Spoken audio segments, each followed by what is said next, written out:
Nascido em 1957, numa aldeia do concelho da Covilhã, mudou-se para Angola com apenas 4 anos e foi aí que aprendeu a magia dos rituais africanos e começou a forjar o seu futuro como artista plástico. Em 1975, porém, com o eclodir da Guerra Civil, viu-se obrigado a regressar. É nesse momento que o convidado do Bairro Alto de hoje descobre as suas raízes judaicas e inicia-se no estudo da Cabala. Já em meados da década de 80, depois de concluir o curso de Arte e Design no IAD e de se fazer membro da Ordem dos Templários, o pintor Luís Geraldes voltou a fazer as malas e emigrou para a Austrália, país onde ainda vive, passados quase 30 anos. Foi aí, entre os cangurus, que aprofundou a sua arte e alargou os seus estudos académicos, tendo completado 2 pós-graduações, um mestrado e um doutoramento. É difícil catalogar a sua pintura. Os seus quadros estão carregados de simbologia esotérica e científica e neles misturam-se elementos como o ovo cósmico, a árvore da vida, a órbita dos planetas, os átomos ou a espiral do ADN. Tendo já estado presente por diversas vezes nos leilões da conceituada Christie's, a sua arte integra as coleções de museus como o Museu do Chiado, o National Museum of Art em Israel ou o Museu de Arte Moderna em Angola.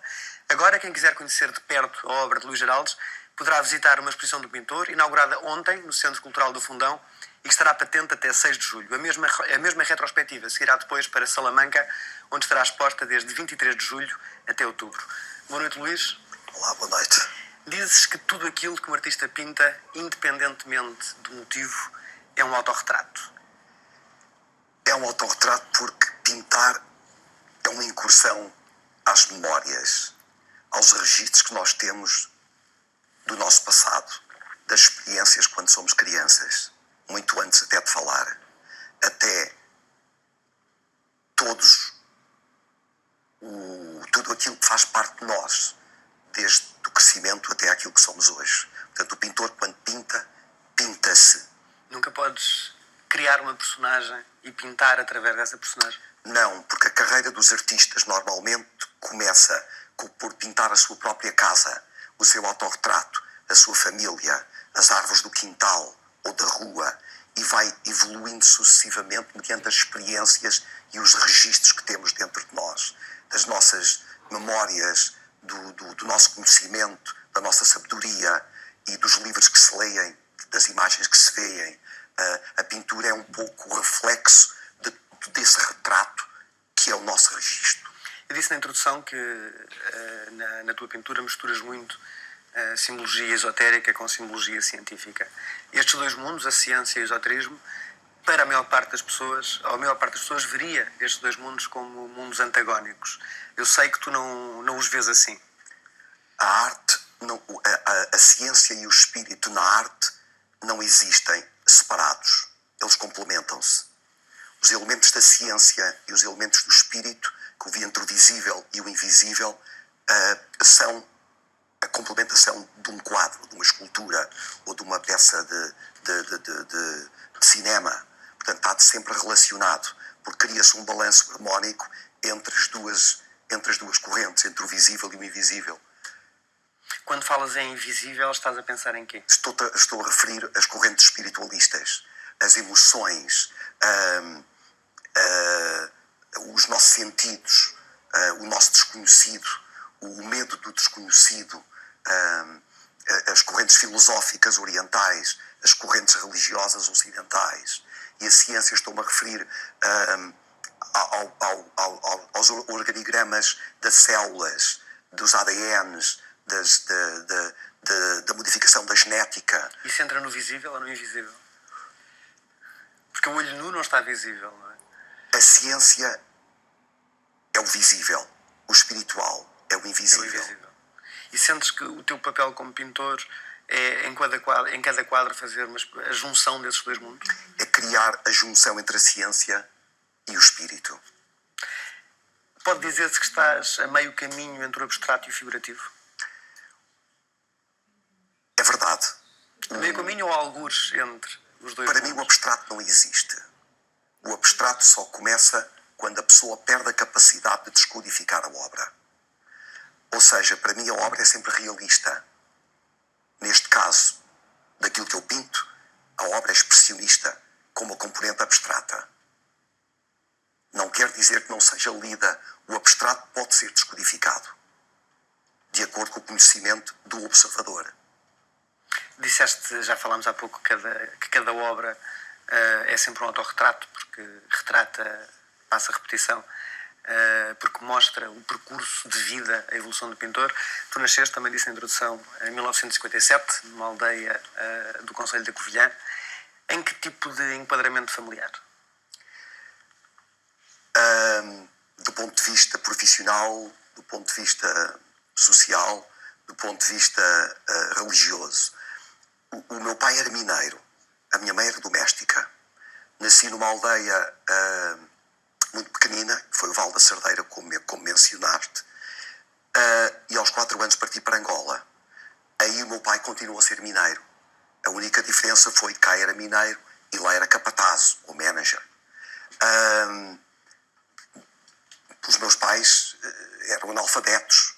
O meu pai fez a 4ª classe de adulto e a minha mãe ainda hoje lê muito pouco. Nós somos o produto das oportunidades. Talvez a fuga de Portugal para Angola foi o resultado de ir à procura de oportunidades, porque Portugal sempre esteve muito isolado, muito longe das grandes cidades, e nascer numa aldeia tinha, de certa forma, o futuro condenado aos trabalhos rurais. Não havia ninguém na tua família com ligações à arte? Não. De todo? De todo. E essa descoberta da arte acontece em Angola, então? Acontece em Angola. Eu acho que a grande descoberta da arte deve ter começado com as observações das cores africanas, das manchas de cores nas casas para espantar os espíritos, das máscaras que os autóctonos usavam nas suas danças ao fim de semana, as grandes montanhas e as grandes cores das paisagens africanas. Acho que tudo isso influenciou o meu mundo criativo, até o facto de ter saído de Portugal e ir num barco para Angola com 4 anos de idade. Tudo isso deve ter criado um imaginário que mais tarde se veio a refletir. Mas nessa altura procuraste logo meter as mãos na massa e começar a pintar? Eu sempre desenhei muito. Acho que o desenhar está associado a entretém-te aí com os papéis e uns lápis. Mas eu acho que esse entretenimento depois criou um artista. Mas eu sempre desenhei muito. Foi um dos fatores que me recordo desde criança. E essas imagens africanas, toda essa simbologia, acabou por despertar isso quando ainda eras muito jovem? Sim, eu recordo que aos 14 anos ganhei um primeiro e um segundo prémio num concurso de pintura para menos de 35 anos. Portanto, eu na altura tinha 12 ou 13 anos e já competia com artistas que tinham uma determinada formação. E comecei a ganhar os prémios todos, a cidade de Salazar, atualmente a cidade de Talatando. E foi aí que continuei e nunca parei até hoje. Nesses primeiros anos em Angola, também sentes um choque entre o que eram as tradições católicas da tua família e os rituais que vais encontrar em África? Sim, portanto, eu aos fins de semana era obrigado a ir à catequese e ao domingo de manhã à missa. Mas não deixava de ir assistir às danças tribais nas aldeias que rodeavam essa rua com 22 casas de trabalhadores brancos europeus, e essa rua era rodeada de várias sanzalas com autóctonos da raça Kimbunda e da raça Umbunda do sul e do norte, e eles realizavam essas danças ao fim de semana entre eles, e era qualquer coisa que estimulava a minha imaginação. Observar inclusivamente a gastronomia, cozinharem fora de casa, dentro de potes de barro. Os cheiros foi outra coisa que ainda hoje me recordo, dos cheiros da gastronomia africana, e tudo isso me estimulou. Mas do ponto de vista religioso, a convivência com esses dois mundos para ti era pacífica? Ou... Criou de certa forma uma pessoa enigmática. Os elementos comparativos entre o catolicismo e as filosofias ou religiões locais, para mim foram sempre algo muito enigmático, e isso desenvolveu-se durante a minha vida toda, que sempre procurei a fonte a fonte espiritual, essa fonte sagrada do conhecimento, não diria secreto, mas esotérico, ou de certa forma desconhecido. E aí acabas por te afastar um bocadinho da religião católica nessa altura? Não, éramos obrigados a ser católicos, éramos obrigados a ir à catequese, éramos obrigados a ir à missa. Numa aldeia muito pequena com 22 famílias, temos que seguir as regras sociais. E se não fizesses, eras castigado. De modo que eu tive que seguir esses ritmos, mas nunca deixei de ter uma grande admiração pelas superstições das culturas locais. Tu chegas a Angola em 1961, portanto, coincidente com o início da Guerra Colonial. Como é que foi essa travessia da Guerra Colonial no sítio onde estavam? Olha, quando eu cheguei lá, recordo-me que as casas estavam rodeadas de arame farpado, eletrificado. E recordo-me que houve algumas coisas que foram feitas que me desagradaram imenso, embora eu miúdo, mas ouvia os meus pais falarem que também estavam contra. Que género, havia lá um fulano louco que matava os negros e punha as cabeças nos jipes e corria às sanzalas para lhes provar que não deveriam revoltar-se contra o regime que estava em vigor. Mas isto foi durante um período muito curto. Logo no início? Logo no início, porque a partir daí eu nunca mais dei conta que havia efetivamente uma guerra colonial. Sim, havia militares que passavam, entravam e saíam, etc. Mas o Angola era, de certa forma, pacífico. Havia alguns focos, mas eram bastante localizados. E como é que vives o 25 de Abril? O 25 de Abril, para mim, foi uma grande frustração.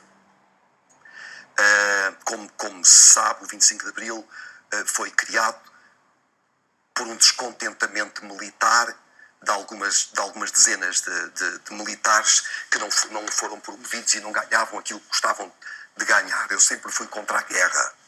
E eu acho que países como a Bélgica, como a França, como a Inglaterra, fizeram descolonizações exemplares. E nós fizemos uma descolonização vergonhosa, em que, como resultado dessa descolonização, não houve respeito por mais de 1,5 milhão de habitantes que tiveram que regressar a Portugal. Criaram-se guerras, tanto em Angola como em Moçambique, como em Timor, que, como resultado, morreram centenas de milhares de pessoas e os militares deveriam ser responsabilizados pela má descolonização que foi feita e não terem acautelado a integração da raça branca nas colónias existentes na altura. Daí dizeres que foi uma frustração o 25 de Abril? Para mim, de certa forma, tinha que haver isso. Foi uma frustração. Tinha que haver, obviamente, uma democratização e um desenvolvimento, mas isso não implicava criar as guerras civis que se criaram e ter havido as mortes que houveram. Portanto, os capitães de Abril deveriam lavar as mãos porque as têm bastante ensanguentadas. Quando é que sentes, ou quando é que sentem, em 75, que a situação começa a ficar muito tensa e que não podem continuar em Angola? Os meus pais só se aperceberam disso. Houve 3 conflitos militares na cidade de Alatã, onde nós estávamos.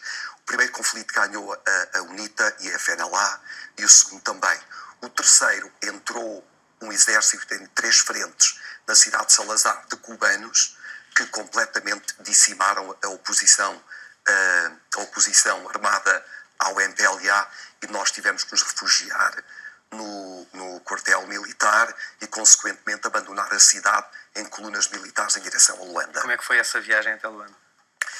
Essa viagem não foi tranquila, pois não? Não foi nada tranquila, não, porque da coluna militar, das várias colunas militares que saíram, as pessoas eram pura e simplesmente retiradas dos seus carros e mortas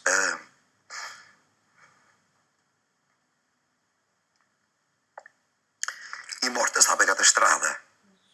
Isso foi terrível, assistir a isso.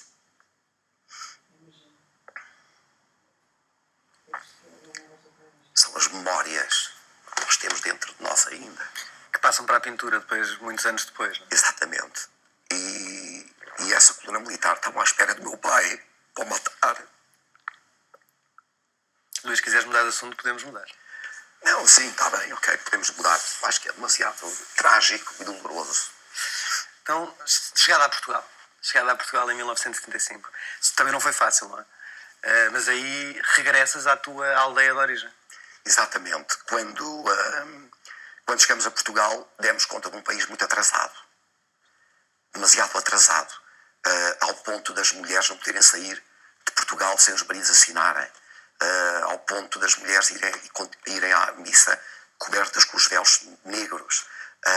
Que era uma realidade que desconhecias de todo. Completamente desconhecida para nós. As pessoas vestiam-se de uma maneira diferente, falavam de uma maneira diferente. O país estava demasiado atrasado de uma forma geral. A vinda dos retornados foi o grande impulsionador do desenvolvimento económico de Portugal. Portugal estava à espera. Abriram-se restaurantes, esplanadas, boutiques, centros comerciais, etc. Foi a grande vitamina que Portugal teve nessa altura e que ainda se reflete hoje, onde a economia, por exemplo, das grandes cidades portuguesas ainda está, de certa forma, dominada pelos galegos e pelos retornados, não é? Portanto, isso foi um bom exemplo de... E é nessa altura, pouco depois de chegares a Portugal, que descobres que tinhas raízes judaicas, não é? E isso acaba por ser muito importante no teu percurso artístico. Isso foi muito importante porque alterou, de certa forma, o processo criativo. Quando os meus pais recusaram ficar às esmolas da sociedade em Lisboa e foram para a aldeia, voltaram, portanto, dá-se o círculo completo, um bocado como a cobra a morder o seu próprio rabo. Voltamos novamente à aldeia e volta-se novamente ao início a fazer o mesmo que se tinha feito antes de sair daqui. Portanto, a vida rural, a vida mineira, que nos envolveu a todos para sobreviver e para sermos aquilo que somos hoje.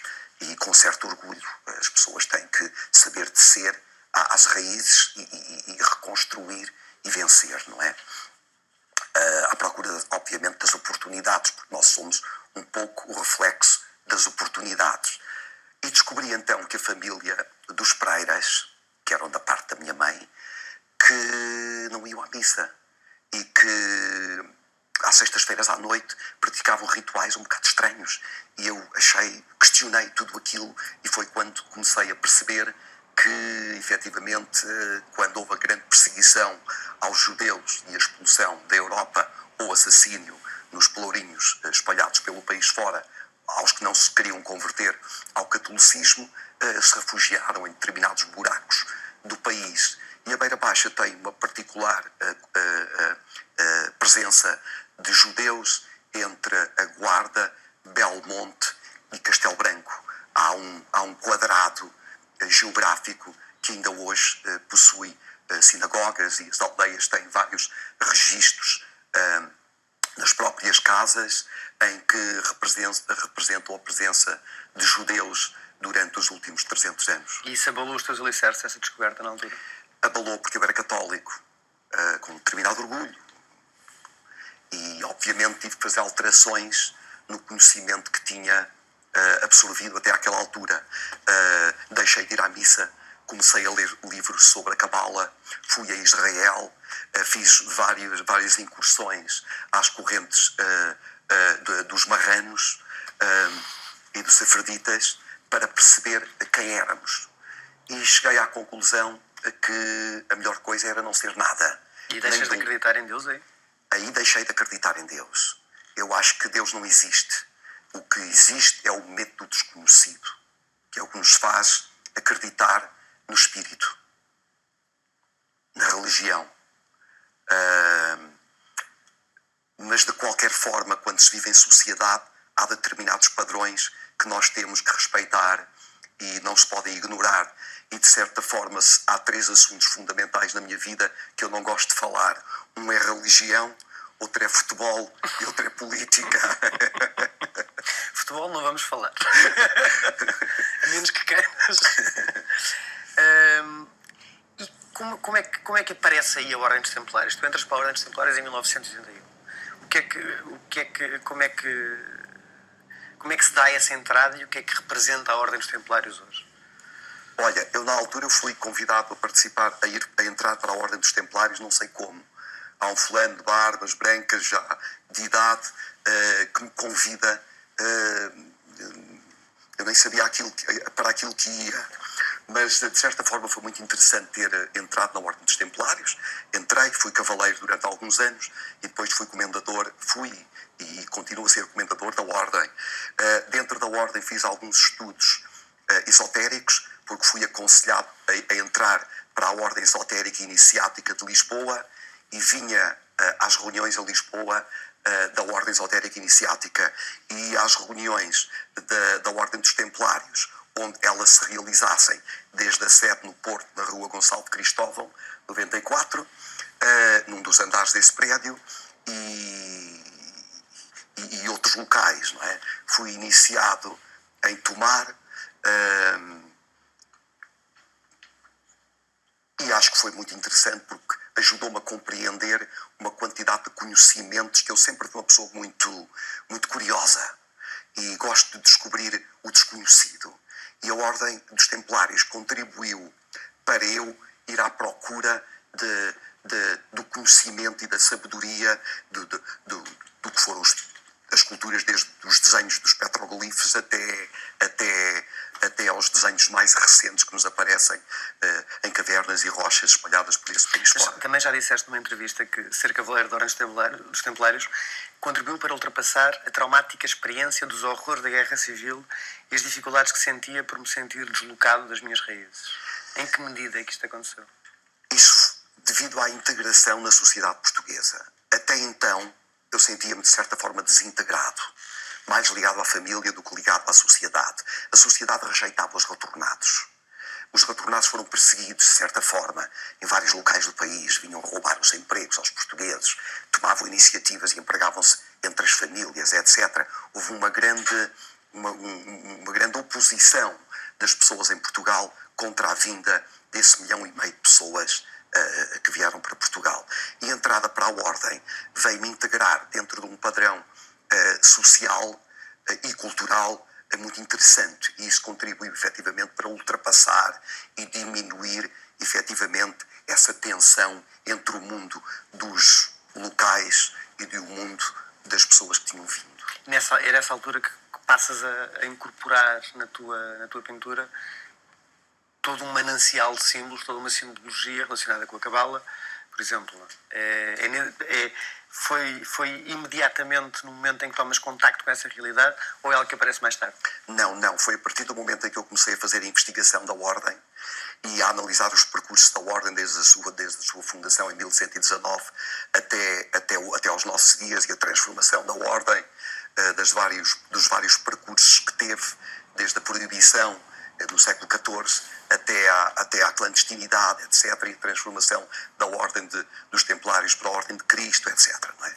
E foi todos esses símbolos e esse conhecimento e essa sabedoria, de certa forma, esotérica ou não do domínio público, que contribuiu para eu desenvolver determinada simbologia espiritual na obra que pintei na altura. Daí, voltando ao início da nossa conversa, a obra ser sempre um autorretrato do artista mediante o percurso evolutivo devido à sabedoria e ao conhecimento que adquire. E nunca pensaste ser outra coisa a não ser pintor? Deste aulas também durante muitos anos, não é? Sim, eu dei aulas até me reformar há 2 anos. Quando fiz 55 anos, reformei-me na Austrália do ensino terciário. A pintura sempre existiu paralelamente ao ensino. Eu acho que nasci para ser artista. Talvez ainda não tenha chegado onde quero e vou chegar devido às oportunidades. Mas eu estou convencido que estou no caminho certo e estou focado a atingir os objetivos que pretendo atingir. Portanto, acho que nasci para o ser e vou continuar a sê-lo. E como é que surge a Austrália, em 1985? Pensaste em emigrar por desilusão com o país? Em parte por desilusão com o país. O país estava muito atrasado, como eu mencionei. E até eu fui para a Austrália em 85. Em 85 eu estava a dar aulas na escola secundária Sebastião e Silva em Oeiras, e a minha ex-mulher estava a dar aulas na escola secundária de Paço de Arcos.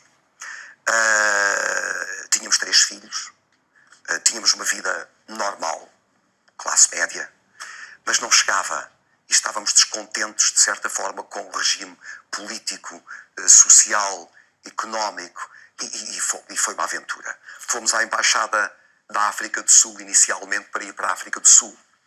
E na altura tinham rebentado os acontecimentos no Soweto e aconselharam-nos na Embaixada da África do Sul a não o fazer naquela altura, a esperar alguns meses. Como a Embaixada Australiana estava ao lado da Embaixada da África do Sul, nós saímos de uma porta e fomos bater à outra, porque já tínhamos tido as conversas em relação à Austrália. E foi nessa altura que o embaixador foi bastante receptivo e pôs-nos nas mãos uma série de documentação que nós preenchemos e eu fiz um curso de inglês básico do bom dia e do boa tarde, como está, passou bem, e 3 meses depois estávamos na Austrália. Foi assim, uma coisa muito fácil, muito simples e muito direta. Sem trabalho. Portanto, Sem trabalho. Ou já foram com alguma coisa na mão? A Anabela foi com um passaporte diplomático para ir coordenar o ensino da língua portuguesa na área consular do Estado de Vitória. E eu fui sem nada. Portanto, eu na altura estava a trabalhar com a Galeria Ana Isabel, que ficava na Rua da Emenda, no Bairro Alto, e eu fui falar com a Ana Isabel e disse, olha, eu vou para a Austrália. Ela tinha cerca de 30 telas minhas no acervo e eu tirei-as todas das grades, fiz um rolo e fui com o rolo debaixo do braço para a Austrália. Na Austrália, os primeiros 15 dias ficamos num centro de imigração e esse centro de imigração, durante o processo em que a pessoa lá está, é visitado pelo médico, pelo dentista, pelo sociólogo, pelo coordenador das artes e das letras, etc. E quando a Carmen Grosdal, que era a coordenadora das artes no Centro Cultural de Footscray, viu um rolo com tantas telas, você tem aqui uma coisa bela. Realizou logo uma exposição de pintura e ao 4º mês de estar na Austrália, estava a realizar a minha primeira exposição. E vendi 13 telas. Engraçado, os 13 apóstolos. Assim, uma coincidência metafísica. E vendi 13 telas e aí começou a vida. Portanto, mudei-me do centro de imigrantes para uma casa, e a partir daí comecei, portanto, estava a estudar já o inglês, fazer o inglês diário, estudei inglês durante 2 anos, depois de acabar os estudos de inglês, fiz 6 meses específicos para o ensino, depois fiz a pós-graduação em educação. E assim começou a vida. E o que é que a Austrália trouxe à tua pintura? Olha, o percurso inicial foi bastante influenciado pelas culturas aborígenes. Eu pintei durante um determinado tempo as dificuldades que os aborígenes tinham. Pintava aborígenes sentados no meio da areia, porque eles viviam fora da cidade, no meio do deserto, junto aos rios, onde eles ainda hoje vivem, porque os ingleses sempre usaram a cultura de extinção, ao contrário dos portugueses nas ex-colónias, em que usavam a cultura da integração, eles eram da eliminação. Tanto que na Austrália mataram centenas de milhares de aborígenes. Na Tasmânia, eles exterminaram-nos até ao último aborígene. E eu pintei esses fenómenos da cultura aborígene, que não foram muito bem aceitos pelo estabelecimento inglês e australiano, mas isso foi, obviamente, um período que depois evoluiu, claro. E o que é isso de seres um pintor ou um artista metafísico? As correntes metafísicas se referem-se a culturas que não estão visíveis ou explícitas. Se quiseres aproveitar o quadro que está aí para ires falando de alguns elementos também que possam ilustrar a resposta. Este é um quadro que representa os vários mundos paralelos. É um quadro que é dividido em 5 retângulos e cada retângulo tem uma narrativa. Se nesta narrativa temos a teoria quântica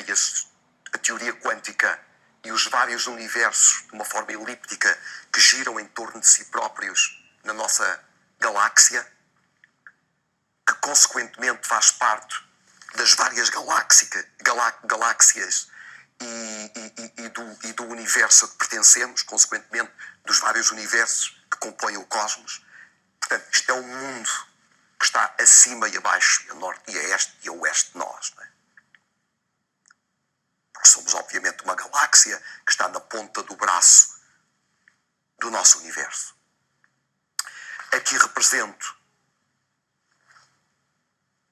o que está dentro de nós, um homem descarnado, com as suas veias e membros e tendões, todos à mostra, que é mais um mundo desconhecido que em paralelo representa o nosso universo.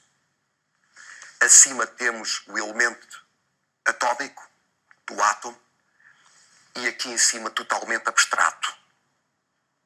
Eu referi anteriormente que a abstração não existe, existe, que tem que ser, obviamente, descodificada, e aqui é representado por símbolos. E aqui temos o grande ovo cósmico, que representa o princípio e o fim, a vida de onde tudo provém, de onde se vem para onde se vai, os grandes opostos. Esta composição narrativa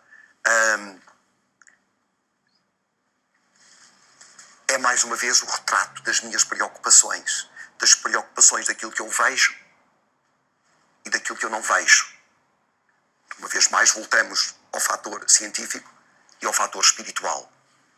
O metafísico é o que está paralelo, é o que se sente, são as vibrações que se sentem quando se entra numa catedral e se levanta o pelo, aquilo que se sente quando se vê em determinados menires ou cromlechs, como quando se vai a Guadalupe, junto a Évora, ou quando se analisam determinados petroglifos nas rochas junto ao Mondariz, na Galiza, ou espalhados pelas montanhas, pelas pedras na montanha da Serra do Açor, etc. É uma peça dela e eu espero ter dado mais ou menos uma análise geral daquilo que me preocupa. No plano científico, se quiseres, podes voltar a sentar. No plano científico, entre o microscópio e o telescópio, entre o microcosmos e o macrocosmos, ambos te seduzem da mesma forma ou sentes-te mais atraído por alguma das visões? O micro sempre me seduziu imenso, porque não se vê, temos que usar determinados elementos para nos auxiliar na visão das coisas, na visão de uma gota d'água, de uma folha, de um pedaço de um animal, de um inseto. São fenómenos que me fascinam. As células do organismo, ver o sangue, todas essas manchas e esses vírus e esses organigramas do desconhecido que me fascinam. Assim como fascina o espiritual. A pintura é racional? O ato de pintar é racional? Não. Não é. Há um fator racional na elaboração da obra, mas quando se pinta não é racional, só deixa de ser arte. Daí a dificuldade até dos artistas falarem da sua própria obra. Porque há um fator acidental, que é o fator criativo. Se for racional, deixa de ser criativo. A criatividade nunca é consciente? A criatividade é consciente, mas o ato de criar é subconsciente. Já agora fala... Diz. Está latente à nossa capacidade criativa. Já agora fala um bocadinho então do teu processo. Eu sei que, porventura não será sempre assim com todas as telas, mas muitas vezes tens a tela estendida em diferentes superfícies, com diferentes texturas, e atiras tinta lá para cima, não é? O ato de criar, eu tenho um processo muito específico. O ato de criar, nós temos uma tela branca. Essa tela branca, antes de se pintar, tem que se eliminar o branco com aguadas. Eu pinto 50 metros de tela de cada vez. Isto não se deveria dizer ao vivo na televisão. 50 metros de tela de cada vez. Portanto, 50 metros de comprimento, que é o rolo que compro, não é? por 2,5 metros de largura, e desenrola o rolo num dia de sol, com uma temperatura acima dos 20 graus, numa das estradas da propriedade onde vivo. E tenho vários litros e litros e litros de tinta que faço, que escolho as cores, no ato consciente, mas que depois rego a tela com terpentinas e espalho as tintas acidentalmente sobre a tela, que escorrem naturalmente, criando os seus mundos paralelos, as suas correntes, os seus rios, um pouco como ir num avião e olhar para a Terra, em que se vêem as manchas terrestres. Isso é fenomenal. E foi aí que eu descobri como... Isto foi um processo novo que eu descobri há uns 20 anos. Primeiro pintava normalmente, bloqueava as áreas brancas e depois desenvolvia de acordo com os acidentes da própria tela. Depois esta tela é retalhada e é esticada sobre grades e começa o processo da pintura. Ou seja, quando olho para a tela, já não está branca, tem uma criação em cima, que depois desenvolvo acidentalmente e sigo, obviamente, o que lá está. Portanto, de certa forma, podemos quase dizer que a tela decide-se a si própria, ou o quadro decide-se a si próprio. Exatamente. É um processo totalmente acidental. E a partir daí... Mas a partir daí a escolha das cores, por exemplo, já não é acidental, não é? Não, e há determinados elementos filosóficos, que é o caso da repartição da tela em 5 partes, que condicionam o processo criativo. Essas 5 partes têm a ver com... Tem a ver com os 5 sentidos, com terra, água, ar e fogo e espírito, os 5 dedos, coisas muito cabalísticas. 5 continentes, os 5 oceanos. Tem a ver com...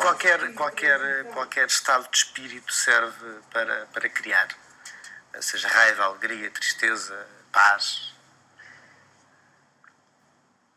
Eu acho que o processo criativo implica a pessoa não estar num estado totalmente feliz.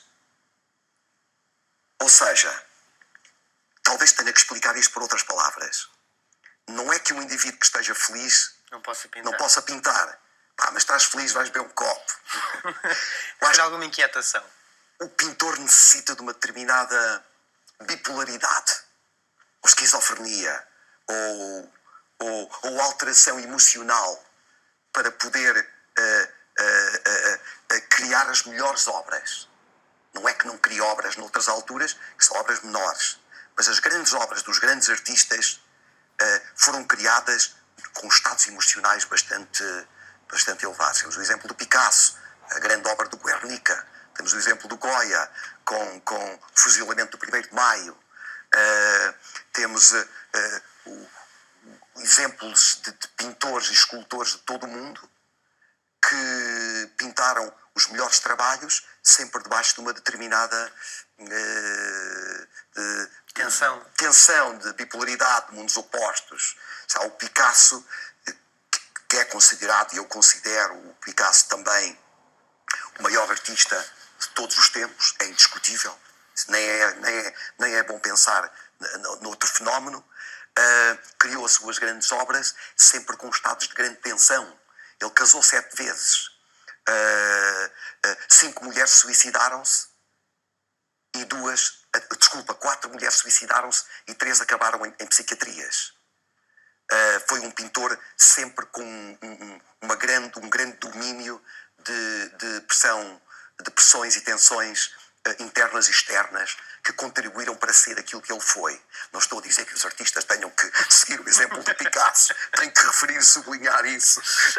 E também não é necessário ser bipolar ou esquizofrénico, mas que há efetivamente uma certa tensão e profunda reflexão interna para exercermos a criatividade. Tens rituais de concentração? Tenho. Eu faço meditação há muitos anos. Eu medito imenso e tenho determinados diagramas meditativos que eu sigo. Está muito em voga a quadratura a quadratura do círculo, não é? Por acaso as pessoas brincam com essa analogia, mas é um dos mandalas ou dos diagramas que se usam para praticar determinadas concentrações e meditações. Mas pintas em qualquer altura do dia, por exemplo? Não. Eu sou um pintor noturno. Eu durante o dia faço as lavagens das telas e agrafo as telas às obras e lavo os pincéis. O ato de pintar exige silêncio. E para mim exige os sons da noite. Exige o barulho dos sapos em volta da casa, dos póssamos, dos koalas. Exige os barulhos da noite que me fascinam, que me transportam para um universo acima de nós. Eu vivo num sítio que é numa montanha a 700 metros acima do nível do mar, em que à noite o céu está todo aberto. É algo mágico. Portanto, é no meio de uma floresta, é muito escuro, e quando não há lua, tu olhas para cima e são milhões e milhões e milhões de estrelas. É como uma mancha branca quase é uma coluna vertebral no espaço. É qualquer coisa que me fascina. E adoro deitar-me em cima de uma mesa que tenho junto ao estúdio e olhar para o cosmos. E isso reflete-se na pintura. Isso é indiscutível. Portanto, um quadro, o resultado final do quadro depende muito do local onde ele é feito. Sim, indiscutivelmente. Depende das energias onde o quadro é feito e das energias criadas em volta do próprio estúdio e dentro do próprio estúdio. E quando é que ele está pronto? Quando é que sabes que um quadro está pronto? Há um determinado equilíbrio que só os olhos dos artistas ou dos criadores, incluindo os arquitetos e os designers, que sabem quando uma obra está completa. Mas no caso da pintura, eu acho que a pintura nunca está completa. Ela pode ser sempre tocável, pode ser sempre ajustada. Mas obviamente quando ela sai do estúdio, adeus, até logo, não é? E tem que sair com o equilíbrio perfeito. Pode haver alterações de manchas. Se dás uma mancha mais preta aqui, tens que ir tocá-la ali para criar o equilíbrio. Portanto, o balanço entre os elementos e os princípios do design são fundamentais. Estou a referir ao desenho, à simetria, às assimetrias, à cor, às formas, às linhas, aos pontos, que fazem parte da construção da obra. Tem que ter um equilíbrio perfeito. Caso contrário, não é uma obra de arte. E o que é que define quando é que uma obra é uma obra de arte? Uma obra, para ser uma obra de arte, nem todos os artistas fazem obras de arte. Num processo de 50 anos, por exemplo, de criação, vamos supor, um artista pode pintar 50 obras de arte. Mas depois pinta obras que também são arte, mas podem não ser uma obra de arte. Falamos do Guernica, é um bom exemplo, porque representa a consciência coletiva. As grandes obras de arte têm que representar a consciência humana, têm que representar o grande universo que nos rodeia, do qual fazemos parte. Desde as guerras,